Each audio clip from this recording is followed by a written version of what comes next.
Hello and welcome to Rookie Ninjas, where we explore day trading futures on the NinjaTrader platform, identifying supply and demand and reading price action. Cause no, Grandma, it's not gambling, not when we have data analytics.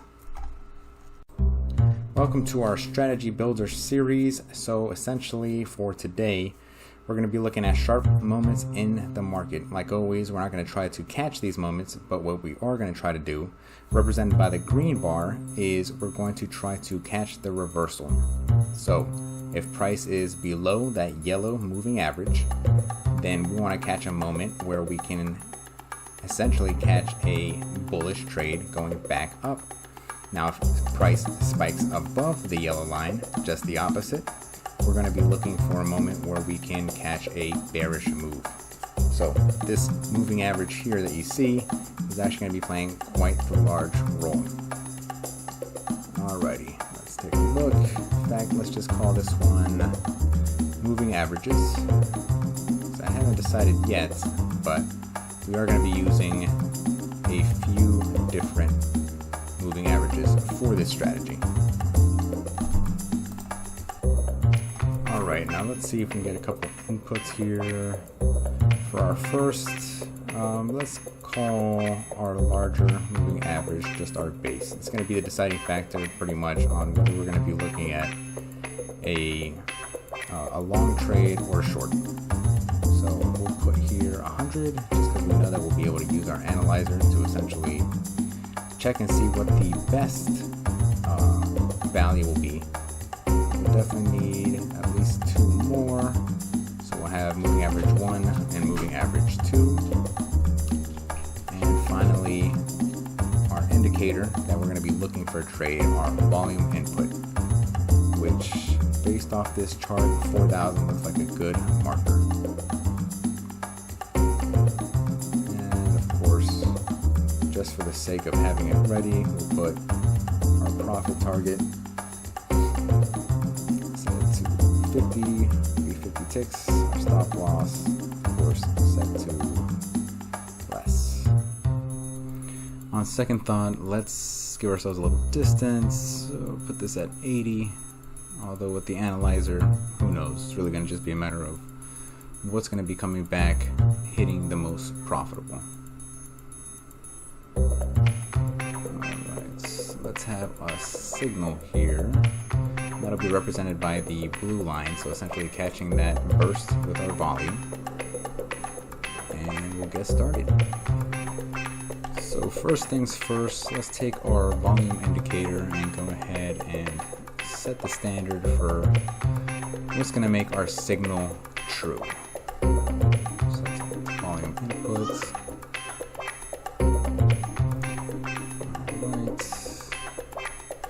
On second thought, let's take this signal and actually make a second one. So we'll have a signal for signal long, essentially setting up that long trade, and then of course one for our short setup.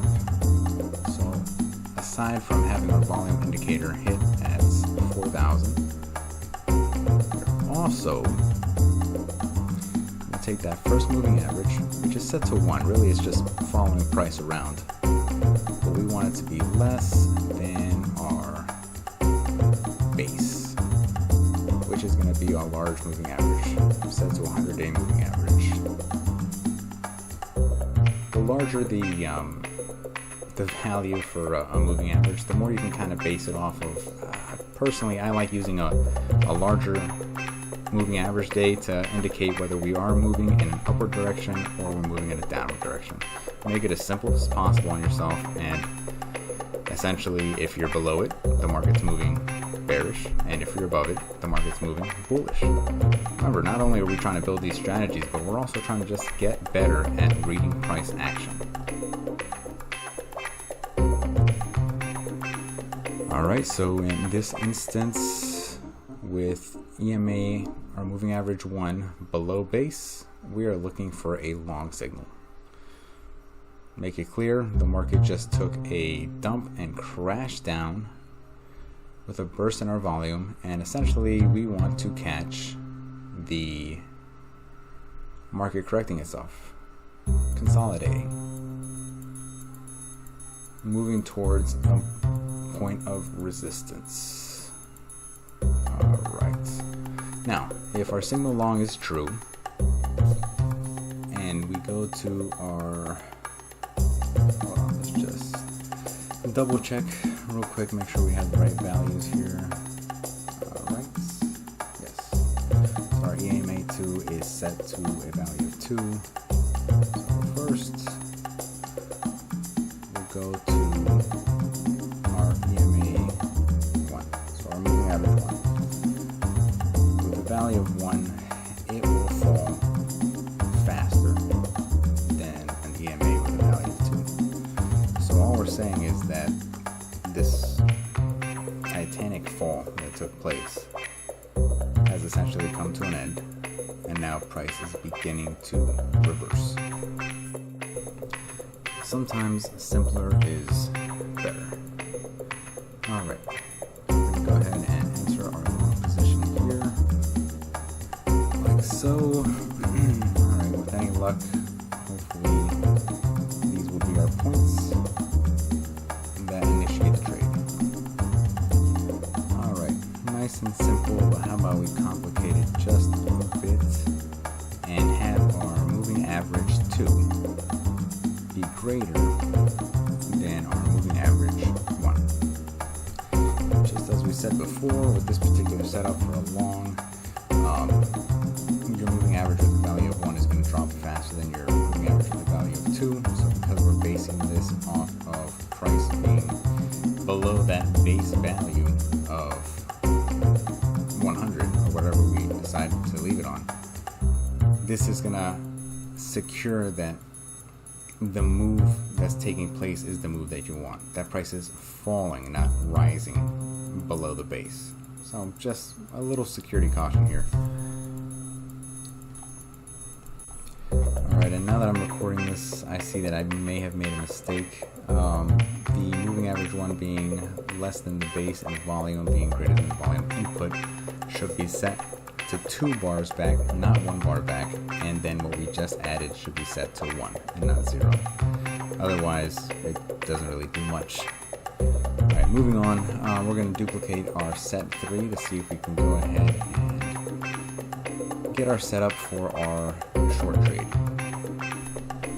Fairly straightforward, we're just going to be essentially reversing the conditions, and that should be it. Alrighty, everything seems to be in place. Let's go ahead and move forward and get our stops and our profit target placed. Good. Stop loss. Switch this to ticks. And I believe that we just about have a strategy that is complete. Now, we do need to add one more set, not to complicate things, but our rules do need to be reset at some point. Otherwise, they'll become true and just stay true.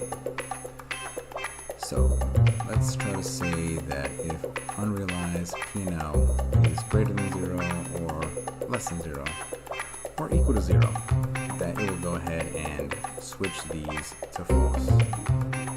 Perfect. Alright, now let's clear up these indicators because hopefully the way we laid out our strategy, they will return once we start our strategy. Now, just like it's happened before, I could edit this part out, but I'm not going to. Immediately, when we implement our strategy, we are getting nothing. But this is all part of building strategies. Sometimes you'll finish something and not have the result you want, and you got to go back and you have to tweak a couple of things. So what I decided to do is on set 3 and set 4, once those sets are put into place, immediately the signals will be made false. And so we're going to just go ahead and eliminate set 5 altogether.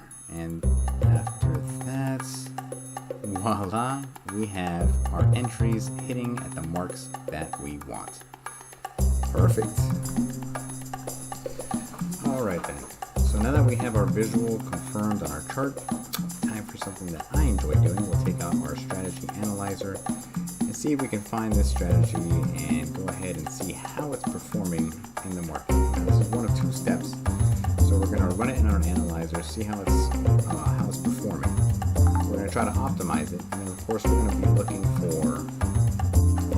looking to upload some of the historical data and see how it's actually performing in real time. So we want to be real sure that what we're seeing is actually occurring the way it's supposed to.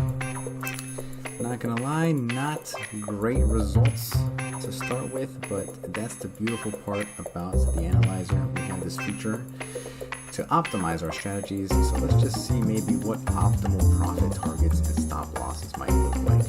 Now we still have 75 trades, but as you can see, our percent profitable did go up to 32%, and overall we're $1,430 in the green with that optimization. So let's keep our profit target and stop loss that we just optimized, and let's do the same and implement it for our volume inputs and our base. Now remember, the base is going to be the large moving average, which is going to decide whether we're going to be going long or short, and obviously our volume input is going to be to the degree of which we're going to be actually considering taking an entry. So hopefully we'll see the number of trades go down. It did. So we went from 75 to 14, and we jumped from 32% profitability up to 50% profitability for a beautiful total net profit of $1,340. Honestly, having at that point is not too bad at all.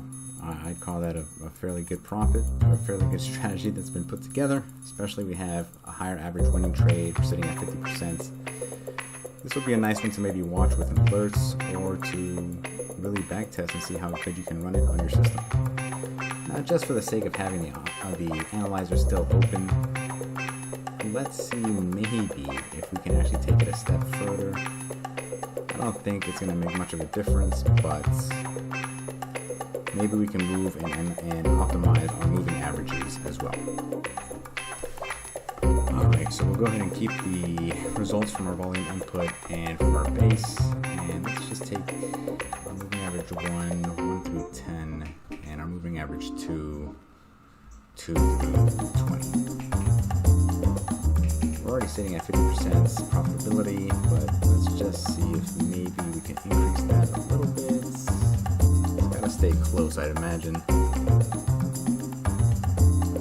Very nice. Okay, so it looks like our moving average set to 3 instead of 2 is performing slightly better. We're looking at a 57.14% profitability. Not a huge difference, but any little bit helps.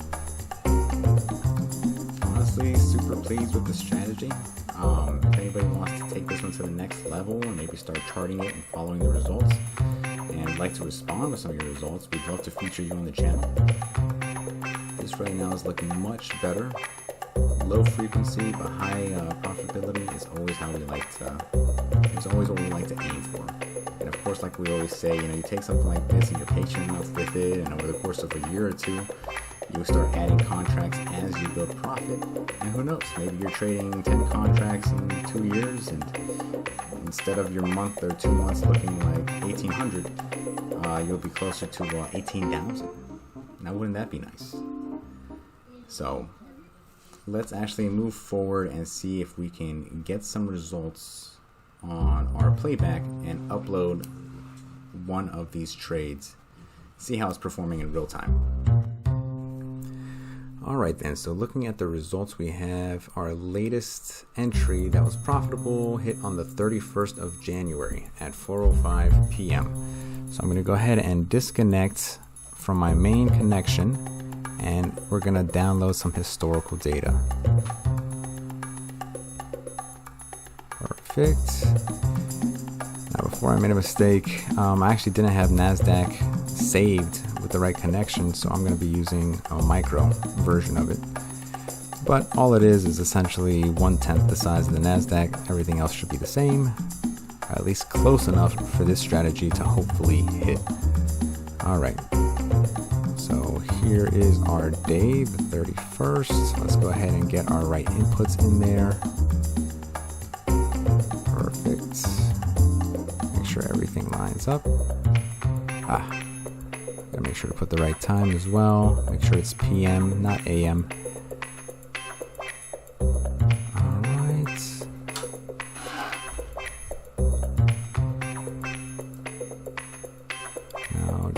make sure that our strategy is enabled, and here we go. Let's see if this one actually hits. Let's take away some of these extra indicators.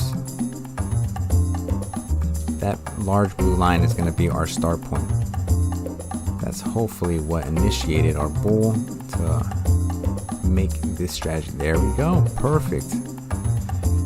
Right on cue at 4:05 p.m. Now let's see about how long it takes to actually hit. I went ahead and fast forwarded this part for you guys. So I'm sure you're not really interested in seeing this part, but I think it was about 10 minutes. At the very least, it looks like we do have a strategy that is working. And yeah, at this point, the sky's the limit. If you're willing to use something like this, hopefully it can be of some help. Alright guys, that's going to do it for this week's episode in our Strategy Builder series, Moving Averages. If you have any questions or anything, feel free to reach out. And until next time, happy trading.